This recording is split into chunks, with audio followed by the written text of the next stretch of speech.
Have you ever begged God for a sign and you got nothing but silence? You're praying, you're trying to do the right thing, and yet no doors open. You start wondering, if I did something wrong, did something happen? You even start doubting yourself. But let me tell you something, silence doesn't mean absence, and being lost doesn't mean you're off the path. Sometimes God hides the map so that you'll finally talk to the guide. I'm Tony Buonaiuto, the Buonaiuto movement, where we help people heal from the inside so they can live free on the outside.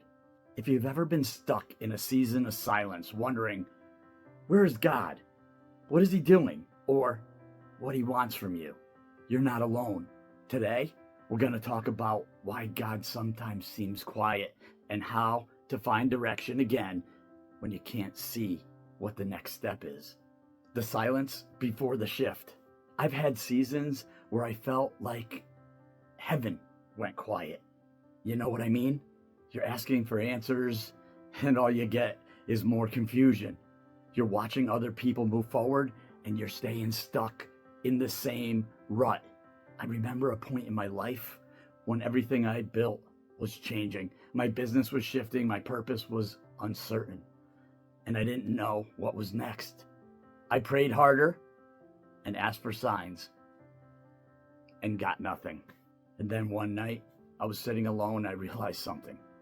God wasn't ignoring me. He was rerouting me.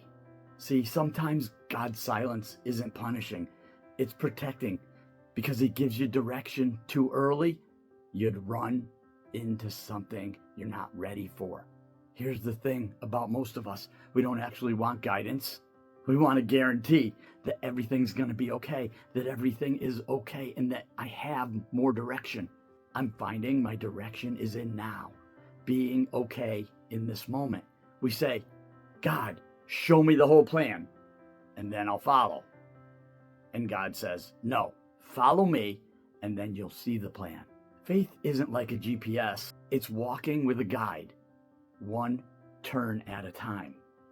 I used to think direction meant certainty, but it doesn't. It means connection. When you walk with God, he doesn't always hand you the map. He walks beside you. The goal isn't to know the route.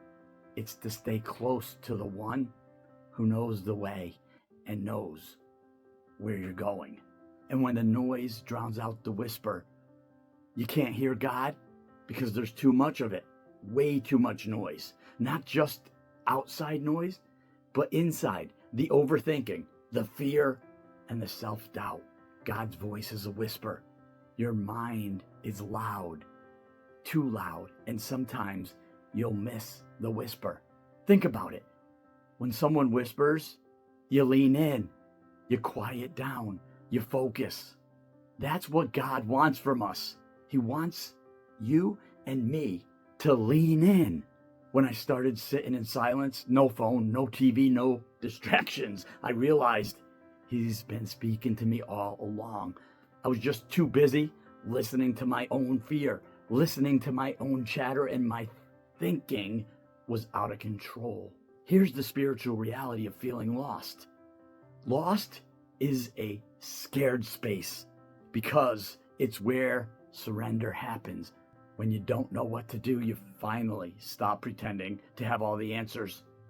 That's where humility opens the door to divine direction. Spirituality, being lost, isn't failure. It's the doorway to being found. Every great change in my life started in the moment of confusion. A business collapsing, a friendship ending, a plan falling apart. And every single time, God was saying to me, Tony, stop steering. I'll do the driving. Let me drive. It's not that you're lost in your thinking. It's not that you lost your way. It's that you're being led in a new direction, in a new way. So how do we find direction again? Well, let's talk practical spiritual steps. Number 1, quiet the noise. Before you can hear God, you have to silence everything else. 5 minutes of stillness a day, it'll change your life. They say 13 minutes, 8 weeks. Boy, that's really worked for me. The second thing is ask better questions. Instead of why me, ask, what are you trying to teach me? The third thing you can do for spiritual direction is move with faith. Sometimes direction comes after you take the first step, not before. And the last tip is stay grateful. In gratitude, we create our own clarity. Confusion can't survive in a heart that's thankful. If this is a time like I had, where you're standing in the middle of nowhere right now, I want you to know this. You're not lost. You're being led. The silence isn't the end. It's the space where the Spirit learns to listen to you, and you learn to listen to the Spirit once again. Keep walking. Keep trusting. The next step will appear when you're ready to take it. And if this message hit home, subscribe, join the movement, leave a comment. That's what God is teaching you in the season of silence. Let me know what it is. And don't miss the next video. We're just getting started. Thanks for watching.